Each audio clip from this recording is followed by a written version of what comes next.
Hello, ladies and gentlemen, and welcome back to the Ultimate Doctor Who Marathon, where I take a look at every classic Doctor Who story, one episode per day, plus some big finish, of course, at a time. And welcome on the 26th of November, 2017, as we begin the next Patrick Troughton story with The Abominable Snowmen. This story is written by two new writers to the series, Mervyn Haseman and Henry Lincoln. And we begin with episode 1, which is sadly missing. And that could be a possible problem for this story, mainly because of the fact that, that while it's missing, the first episode doesn't have too much done, I found myself getting just a tiny little bit bored by the end of it. The Abominable Snowmen episode 1, the biggest problem with it is that the first episode doesn't have much plot. We open with a really good hook, sort of essentially creating a character, introducing a character who is in the Himalayas, no real reason given, except that, he's there because reasons. I guess that's our big hook. We eventually find out later that he's searching for, the titular Abominable Snowmen, and they are his passion project. And that man's actually the guy's played by Jack Watling, Deborah Watling, who plays Victoria's father in real life, which is kind of an interesting idea, just to have the father of an actor on the show already come to play a different character.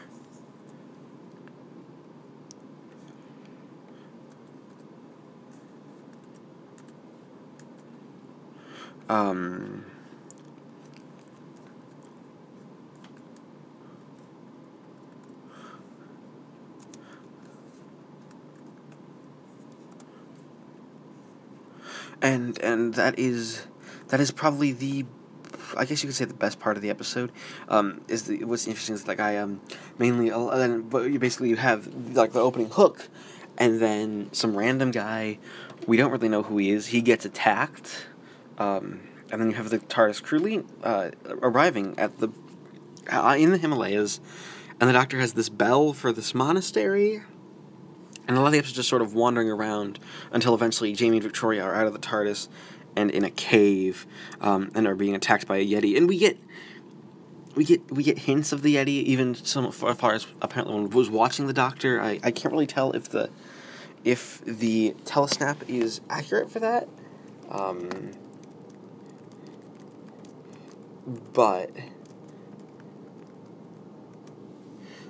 But what we have is the build-up to that, and it's kind of interesting.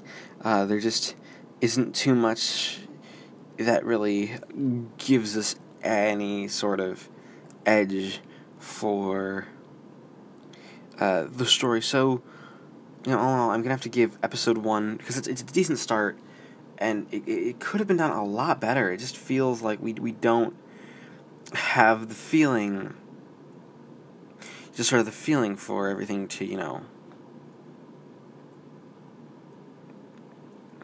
just sort of to be there. So I'm going to give The Abominable Snowmen episode 1 a 7 out of 10, because it's a good start, and hopefully we will improve. It's 7 out of 10. Alright, so it is the 27th of November, 2017, and I just finished watching episode 2 of The Abominable Snowmen. And I have to say that this one is a slight improvement on episode 1, and it's the only existing episode of the story, and it does definitely help that it exists.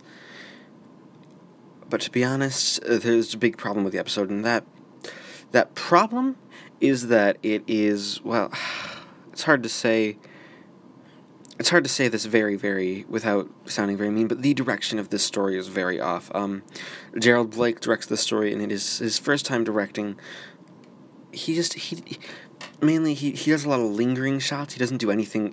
He has the Richard Martin problem of just sort of letting the camera sit there, which is except like one or two times when he actually, decides to do a tracking shot, which actually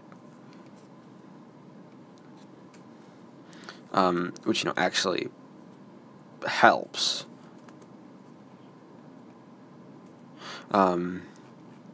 Well, that actually helps everything feel like it's, that makes it feel like it's something good and like really a sort of a the sort of like it's like it's supposed to.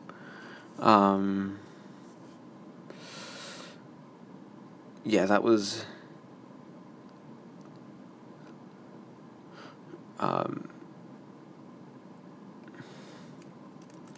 that's sort of that's sort of at least where I think the story was trying to go, is that the cliffhanger, because the cliffhanger is a good tracking shot, but other than that, the direction is just sort of very much, we're just going to set the camera there and we're not going to really do anything interesting with it, which I feel is a big problem for this show, because it feels like that's sort of something that the show really needs to feel like it's very good. Other than that, we actually have some plot progression. The pacing of the story seems to be a bit weird. Like, the first cliffhanger was your standard reveal of the monster, and the monster's attacking Jamie and Zoe.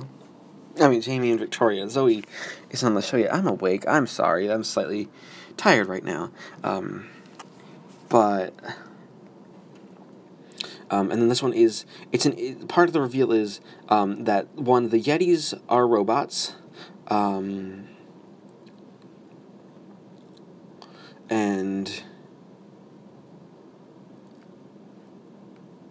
the Yetis are robots, and this robot, there's a hole in it that things go in, and there's also these metal spheres that Jamie and Victoria found in a cave, and these spheres can move. That's really the big climax, is that the spheres can move. It just sort of feels sort of off when it comes to the pacing. I don't not like this one. It's I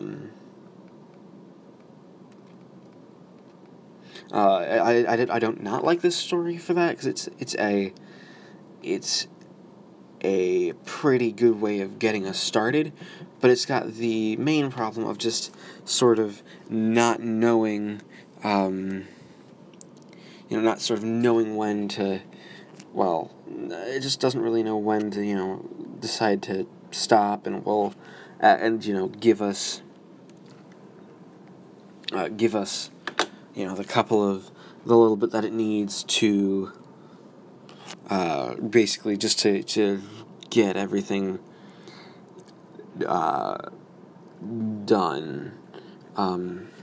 It just doesn't leave us. It doesn't really leave us with anything to make us really want to come back, except it's moving. We get introduced to actually the master of the monastery, Padmasambhava, who's just sort of a creepy voice. I think that's all. That's all he is at this point. He's just a creepy voice, which is that's okay. I don't mind it. But it could have been done a lot better, in my opinion.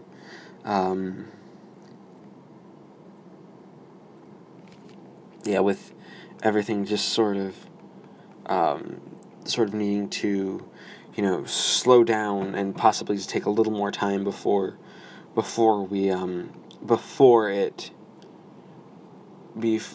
everything just before everything wrapped up. It just needed to. So other than that, the episode was great. I very much enjoyed it, and I'm gonna give the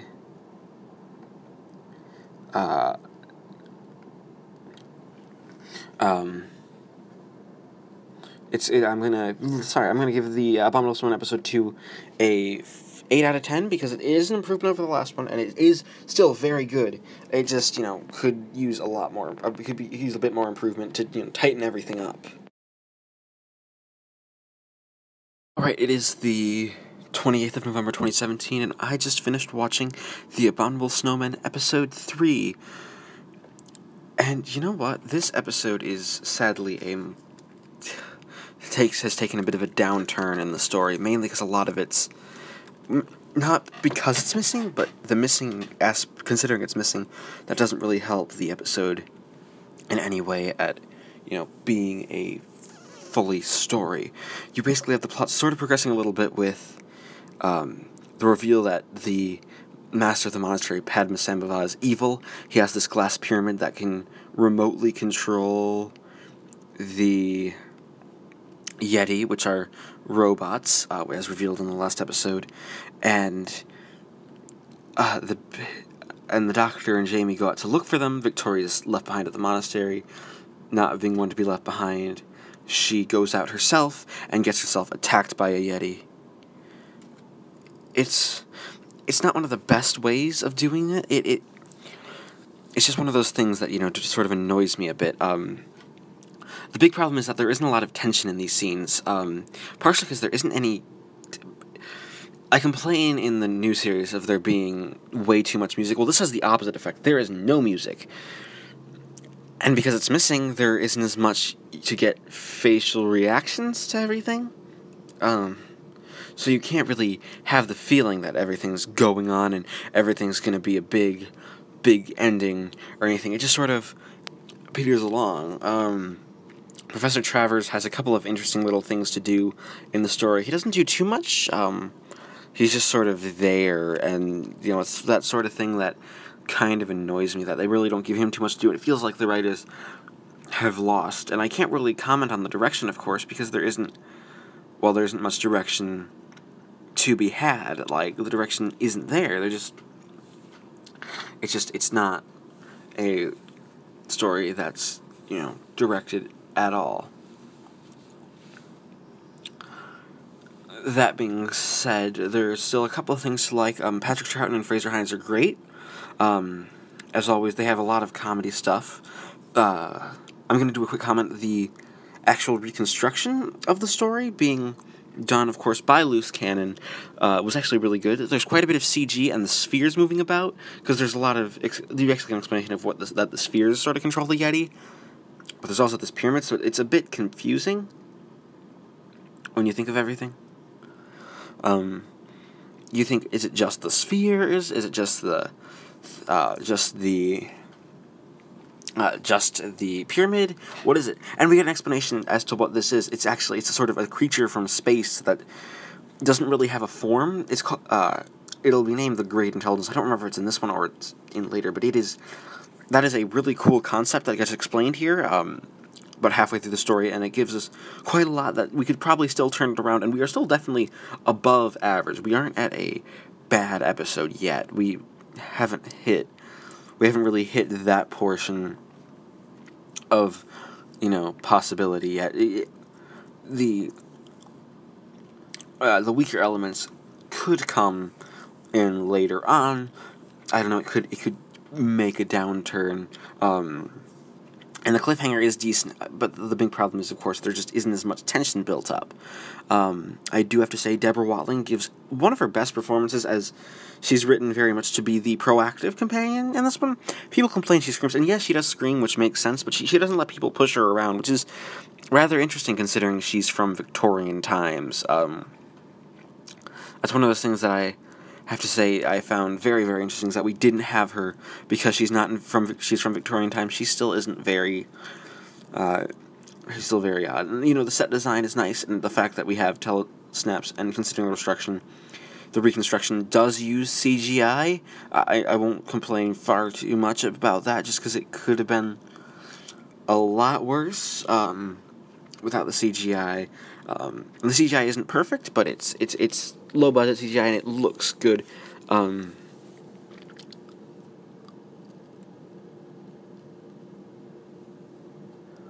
That being said, I'm gonna give The Abominable Snowmen Episode 3 a 6 out of 10, just because we've taken that downturn in quality, and I hope the story can recover it, but I don't think it will. Alright, it is the 29th of November 2017, and I just finished watching The Abominable Snowmen Episode 4, And this one is slightly better than episode 3, and I think I've actually figured out what the problems with a lot of this story. The story is using what's known as the base under siege format, where you have the Doctor and companions arriving at a secluded area and then having monsters invade. And that format is great when done well. The couple times it's been used, which were basically the 10th Planet, the Moon Base, and Tomb of the Cybermen, basically the 3 Cybermen stories. It's been done very, very well. But there's a slight problem with how it's being used here, and that's because it's... The base under siege format works when you have a lot of twists, and, like, in the Moon Base, a big twist is they didn't check in here, so the Cybermen were allowed to get in. And, you know, the 10th Planet, the big twist is, well, the Cybermen have... Big twist near the end is the Cybermen have already invaded a lot of the world. So... And a Tomb of the Cybermen is, well, the Cybermen are alive. This one, the big twist should be the Yeti are robots, controlled by the spheres. However, this is the episode where the Doctor figures that out.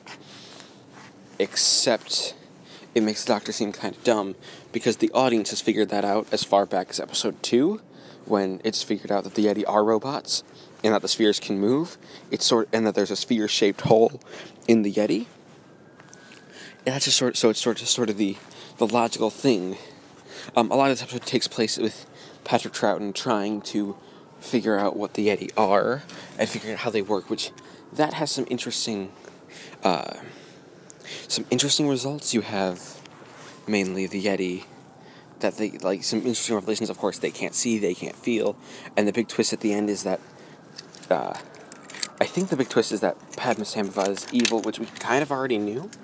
And I think it's supposed to be Victoria works for him now, or is under his control, because, well, partially because it's missing, partially just because the dialogue doesn't, I couldn't quite catch the dialogue at the end. The cliffhanger just doesn't really make any sort of sense, which is a problem for a story like this, where the big cliffhanger is supposed to be the big tension-building moment to lead us into the next episode. Otherwise, the episode's good, where things are coming.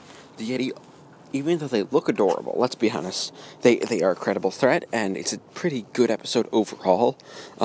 This is a great episode for Victoria, as the Doctor and Jamie have her locked up. She then pretends to be poisoned, so the monk runs out of the room, trying to save her, and she tells the guy with him, "Oh no, it was a joke.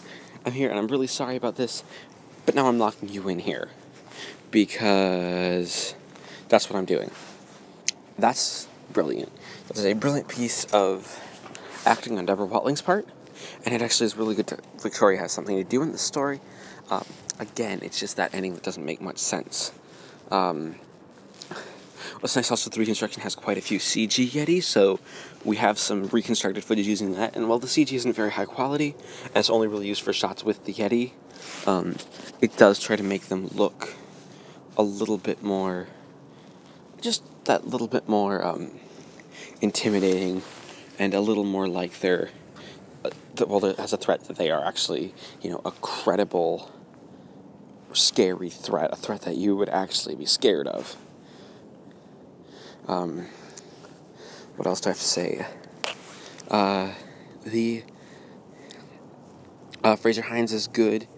It's just that the fact that a lot of the pacing of this episode is off. I think it could be interesting rather to see where the story's going to go, because we're 4 episodes in, and we still feel like we're just in rising action. The writers just don't seem to understand the Doctor Who format of a serial, and how to work with that format, and, just sort of considering it's missing that doesn't help at all in matters pertaining to the actual story. It just doesn't really work very well. So all I'm going to give the Abominable Snowmen episode 4 a 7 out of 10, because it's good, don't get me wrong, it's enjoyable, but it's just got those couple of things where it just doesn't keep your attention as well as it really should. Hello, ladies and gentlemen, it is the 30th of November, 2017, and I just finished watching The Abominable Snowmen, Episode 5. This one's probably going to be quick, but I have some good, positive things to say about this one. Mainly that this one is probably the highest point of the story so far, probably because it actually build some tension, mainly through the performance of a creepy villain in Padma Sambhava. The guy playing him does this. It's a very sinister voice, and for once, the lack of music actually helps out the story in many, many ways. We actually, just because there isn't any music, we get the real feeling of just sort of dread and fear that everything's just gonna fall apart from here on in. That the story is not going to end well for any party involved at the monastery. And, there's probably gonna be some stuff hitting the fan. This episode 5 is mainly there to build toward episode 6, and it does building towards episode 6 very, very well. The episode itself is not at all boring, like many other episodes could be. Many penultimate episodes to stories are, in some cases. This one has actually been quite strong. It knows how to do what it wants to do, and it gives us it's pushing us towards the end of the story. It knows that it wants to finish this story, and it wants to finish the story strong. It doesn't want everything to be done. What's interesting is that Victoria actually gets hypnotized in this episode, and Deborah Watling gives a great performance as the hypnotized Victoria, mainly because she's acting so out of character. A lot of the point in this one is that she's like, there's points where she's like, I want to go home, take me to the TARDIS, we need to go, Doctor, take me away, it sort of makes her selfish and whiny, and that's kind of the point, because she's not selfish and whiny, and the Doctor knows it, and the way that the Doctor actually gets her out of hypnosis is quite clever. But basically the hypnosis is voice activated by the Doctor's voice, so without talking, they don't do it. And what's interesting is Victoria can't remember anything after she left her cell, so you sort of just have this gap in her memory. So my only fear is that she finds out that Padma Sambhava is, of course, the real villain of the story. He's moving the Yeti around with little statue things on a chessboard, sort of diorama thing of the monastery, which, is a clever idea, but the problem with that is that, well, you have just sort of the building, and it doesn't work very well. There's probably going to be a reveal later on in episode 6 that, that he was evil the whole time, even though the audience knew. Again, there's that problem. You give the audience too much information. Let us know when the characters know. That's a big problem that's how you build suspense and build fear and build up to a big villain reveal. That's how everything sort of work. But this one, again, the Yeti are attacking the monastery. We get some great CGI Yeti.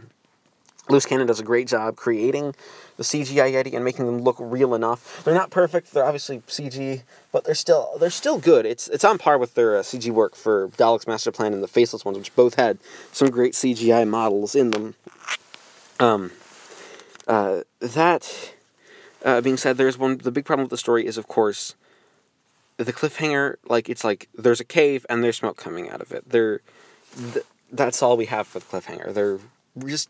I don't know what the story was going for. Was it going for the cave is evil, it's alive, or something? I don't know. It's just a random cave with smoke coming out of it. That's it. That doesn't really give me any sort of idea of what could be happening in said cave. Is it? I don't know. So that gives the appointment knocked off. So I'll give The Abominable Snowmen episode 5 a 9 out of 10, nearly perfect, and I'll be back tomorrow with the conclusion. Alright, so it is the 1st of December 2017, and I just finished watching The Abominable Snowmen episode 6, finishing out this story with sort of an Don't get me wrong, the episode was enjoyable, and it was a good episode. This story hasn't had a single bad episode. It hasn't even had a single average episode. This one just, after episode 5 was really good, this one just sort of ends it. It's mainly it's a lot of action that you can't really see on the fact that it's missing, and that being the action is missing, that makes it a big problem, because you really want to see what's going on.